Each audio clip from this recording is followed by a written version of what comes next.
নতুন দেশ গড়ার নতুন বন্দোবস্তের প্রত্যয়ে মাসব্যাপী কর্মসূচির অংশ হিসেবে জুলাই পদযাত্রার তৃতীয় দিনে পঞ্চগড় পৌঁছেছে। বিস্তারিত জানাতে দেবীগঞ্জ বিজয় চত্বর থেকে সরাসরি যুক্ত হচ্ছেন পঞ্চগড় প্রতিনিধি সিদ্ধার্থ কর্মকার। আর সিদ্ধার্থ, জুলাই যোদ্ধাদের স্বাগত জানাতে কেমন প্রস্তুতি নিয়েছে পঞ্চগড় থেকে, বিস্তারিত জানাবেন।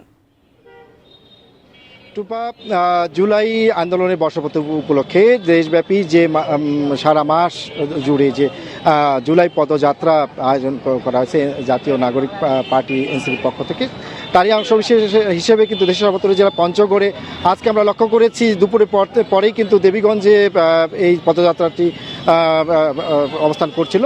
এখন কিন্তু সেটি দেবীগঞ্জ থেকে বোদা হয়ে এখন পঞ্চগড় অভিমুখে সেটি কিন্তু আছে। আর এখন আমি দাঁড়িয়ে রয়েছি পঞ্চগড়ে যে শেরে বাংলা চত্বর, চৌরঙ্গি যে শেরে বাংলা চত্বর, সেখানে কিন্তু আর কিছুক্ষণের মধ্যেই এই পদযাত্রাটি এখানে উপস্থিত হবে।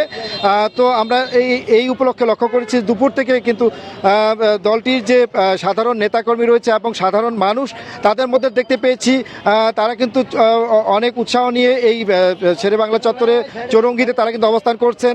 বিশেষ করে জুলাইয়ের যে যারা যোদ্ধা রয়েছেন তাদেরকে এক নজর দেখার জন্য তাদের মুখ থেকে দুটি মূল্যবান কথা তারা শোনার আগ্রহে তারা কিন্তু রয়েছে।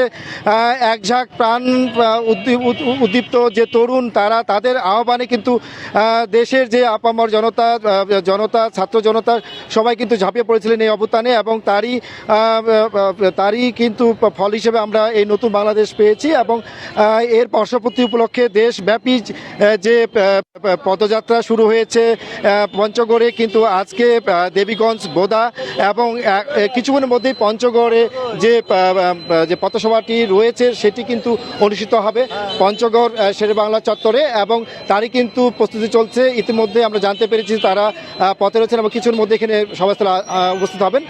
তো তারা উপস্থিত হলে এর পরবর্তীতে আমরা পরবর্তী আপডেট জানিয়ে দিতে সক্ষম হব।